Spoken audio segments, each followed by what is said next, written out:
Thank you all for coming. Just going to be real quick. I want to introduce who you're here to see, obviously.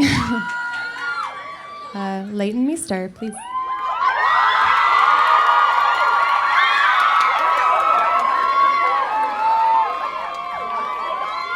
Hi. Hey. How you doing? Doing all right. Oh. So, I'll just kick this off. I wanted to talk a little bit about your record, obviously, Heartstrings. I've heard it. I'm special. But so there's a different overall mood to the songs, I think, from your previous material. And I was wondering, like, how would you describe the music to your fans? It's hard to describe. People ask you that a lot. They're like, what would you compare it to? Who inspires you musically? I would say just personally, it just really represents me. And it's just me. It's what I like, and I guess if you had to choose somebody to compare it to, I guess I would say just the people that have influenced me. I really love, or I grew up listening to sort of lyrical artists like Tori Amos and Kate Bush, Fiona Apple, and Bonnie Raitt, Joni Mitchell, Stevie Nicks, and it's definitely still kind of got movement and has like a kind of pop structure. Definitely, I think it's still. I mean, if I can say so myself, it's still kind of catchy, but it's definitely much more personal and emotional and vibey. Yeah, I can definitely hear that. Was that refreshing for you coming from your acting background, to kind of do something so personal that was very much you and not a character? Yeah, because when you're acting, and especially if you have any bit of, recognition, all you ever do is try not to talk about your personal life, and that's all people want to talk about.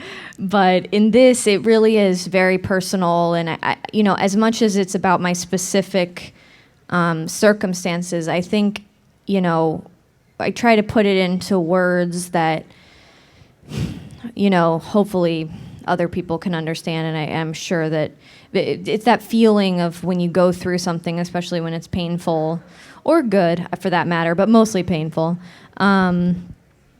that nobody understands. But the truth is that everybody's been through it, and you're not that special. But that's mostly what it's about. So you've mentioned a lot of your influences, but I think I also know that you're an avid showgoer, and I was wondering if what you've seen lately and liked. Let me think. I saw Deer Hunter when I was here. I was doing a play here for like 6 months, and there's just all right. All right. I would never have dreamed, like, I don't know how old you are, but like, of Mice and Men. Steinbeck. That's awesome. Yeah, so I saw Deer Hunter. I saw The War on Drugs when I was here as well, and I really loved them. Who else have I seen? I guess I like to go to, I used to live in the West Village, and I used to go to Smalls all the time on Sunday afternoons, and people come in and you can have a little cup of tea and watch people kind of come in with their instruments, just people that play saxophone and, clarinet, and they all play with each other and just kind of go off of each other, and that's kind of cool. Cool. So back to you. What was the recording and writing process for you? It was long. It was really drawn out because I have a day job. So it really was like, over the course of a couple of years. It started off, slowly writing and, basically working towards having a body of songs, but really not thinking, oh, this is going somewhere.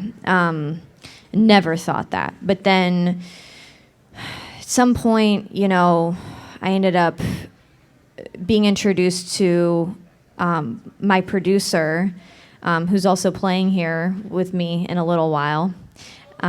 His name is Jeff Trott. And we did a bunch of pre-production. We kind of got together and just got a sense of what each of us was about. And we match. We go together really well. And we just basically sat in his studio for a couple of months, spread out over the course of a year, and did a bunch of pre-production. So, I would play a song and sort of discuss it and figure out the sound and what I was looking for. And then he and I would basically just put together different sounds and find every little element and record it that way in kind of a makeshift rough. Actually, it sounded pretty good for being a pre-production. And then last summer, we got together with a whole band and we did a live room studio recording. And that was with a bunch of musicians that are really awesome, and they all learned their parts. And then after that, I went in and recorded all my vocals, my singing. And then after that, I left for 6 months, and I was like, well, I guess I'm leaving, because I was coming here to do the play, and I thought that I just will never have time to do this. And then after that was done, I was like, oh, holy crap, I can do this. So it's great. And usually when you're an actor too, you have time off and it's like, I'm never gonna work again, and it's like the worst feeling ever. But this is a great feeling because I can take time and actually do it, and I'm really enjoying it. So also this record is on your own label, Hotly Wanting, is that right? So what made you want to go that route? Well, first of all, I didn't really think that label name through. I do really like it now, but originally it was just the name of a corporation. They're like, what for music, what do you want it to be? And I was like, what is the idea of like deep desire? What is kind of a synonym for that? And I came up with Hotly Wanting, which makes sense when it's explained, but when it's not, it's pretty hilarious. But so I had that as my corporation, and then I was doing a bunch of other music stuff at the time, and then stopped. And then basically I used to have a different label. They were all fine and good, but just not for me. It was a just totally different style and different just world that I think I just wasn't right for. I really had fun, but I think it's just a side of the business that isn't as fun for me. And then I met with Vagrant Records, and it just seemed like so much more of a fit, and just their whole vibe was better. They're so much more into saying that we've heard your album as a whole, the rough idea. We support it. We want you to do what you want to do. We'll do a services deal, which is much less than a real record label. And I had signed with the previous label. And when you sign with a label, a lot of the time they give you like a big advance, and they kind of promise all this stuff that, for better or worse, ends up, kind of not happening. But so far so good, and I really enjoy working with them, and they have basically the services deal is like you can use us as much as you want or as little as you want, and we'll give you feedback and we'll let you know our opinion or whatever, but mostly it's just creatively I get to control everything, and to some extent business wise I can say no, I don't want my CD on that shelf or whatever, but they really have a keen understanding of kind of who I am and what I'm going for. Cool. So we're going to be hearing a little bit from the record soon, but I was wondering if you have a favorite song on the record and what it is about that song that you like. I'm about to play 3 songs. One of them is the single that maybe people here have been able to hear because you can download it. But the other 2, nobody's heard. The song Heartstrings is really special to me. I'm glad that it was the first song that I could put out as a single. It's also the name of the record. I think it's more just like it's very visual. It's kind of, it represents the feeling of the rest of the record. It's like kind of about hiding your feelings when and smiling and pretending that you're happy when you're not. Actually, I would say that it represents most of the record because that's what it's about. It's about just sort of just tying your heartstrings off. It's about not allowing yourself to be vulnerable. And it used to be about some stupid breakup that I had when I was like 25 or earlier. That sounds actually old probably to this crowd, but it was stupid, and I was like, I have to write a song about this. But now it really does have more of a meaning. At the time, it was like, screw you, I don't care about you anymore. You're trying to get back with me, and it's not going to happen. Joker. But, now it's more about sort of coming to realize, especially like growing up, and I feel like I've done a lot of that in the last couple years. Just about, especially sort of the juxtaposition between my day job and this, being, sort of, no matter what you're going through, you have to embody another character and sort of pretend, which can be fun, but it also can be tiring.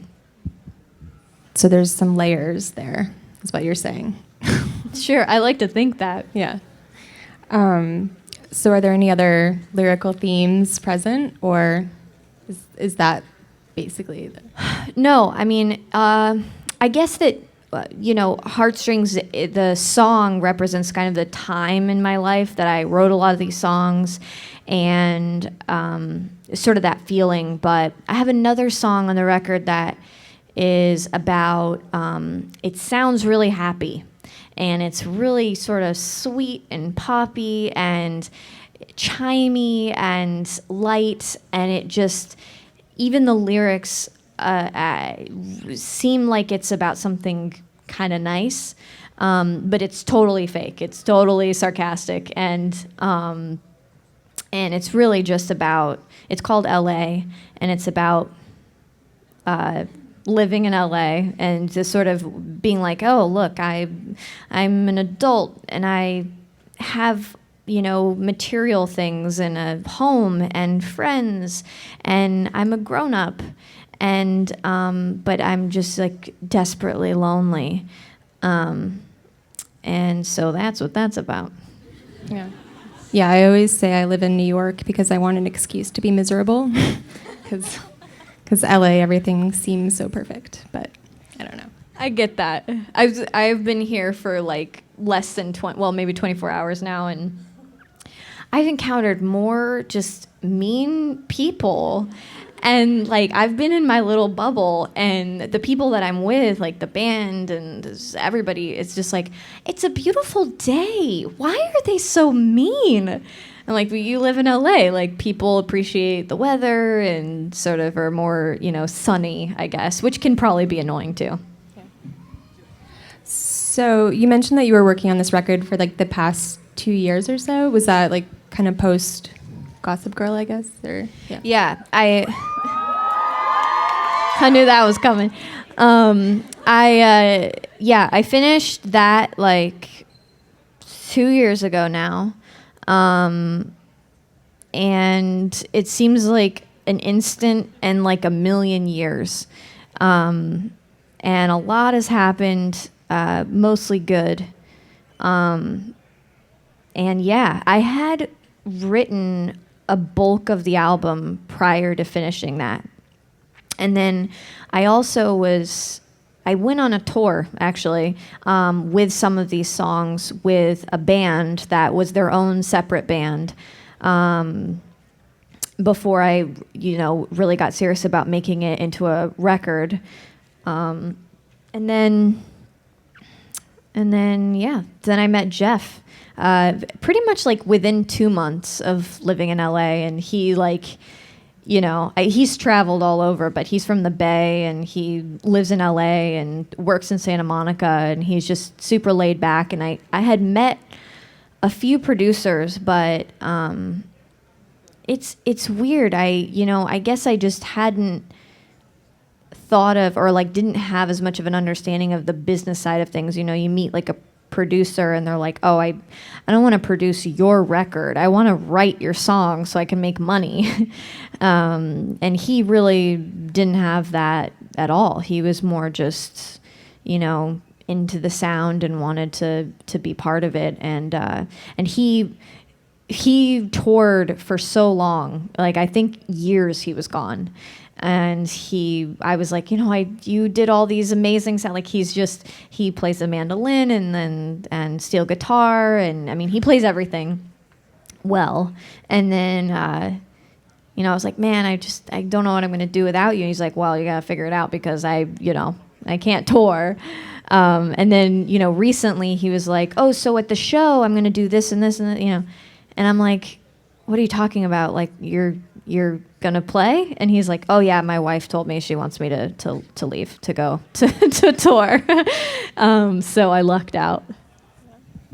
All right, well, I think some people out there have some questions.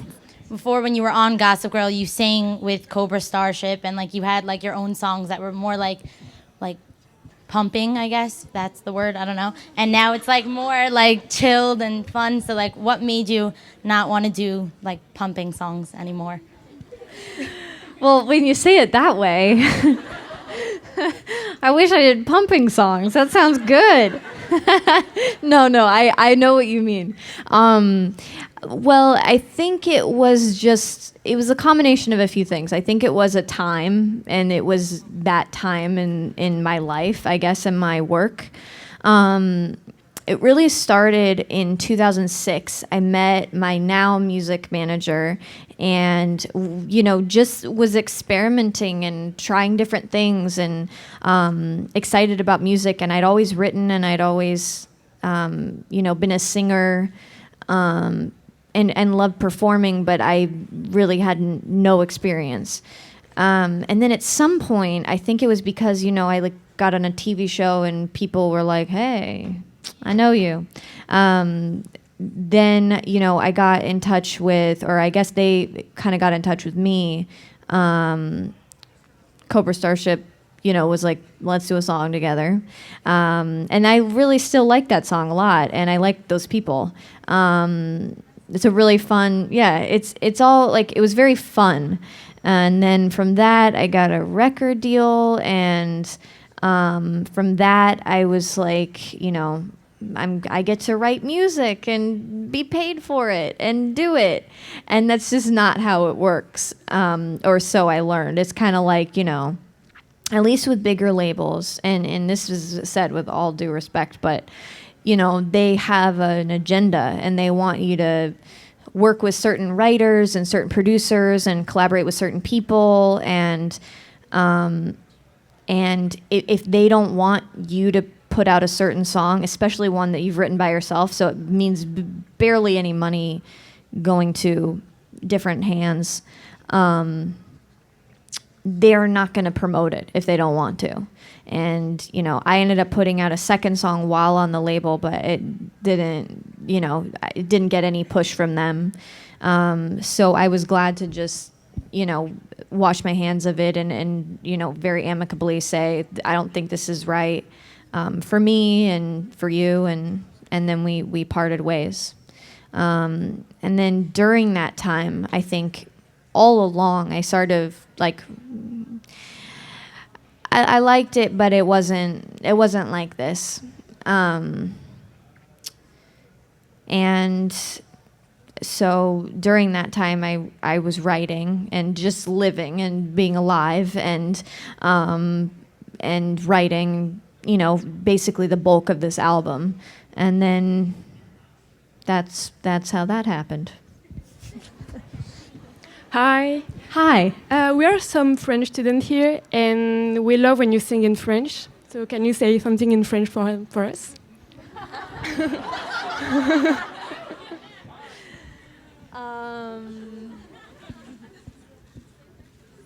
Qu'est-ce que tu veux? Je vous aime. Thank Merci. you. Thank you. Hello. Hi, I'm Anya. I'm a real big fan. But I just want to ask, was it harder to get into the music industry than getting started into the acting industry, or were they kind of equal? That is a good question.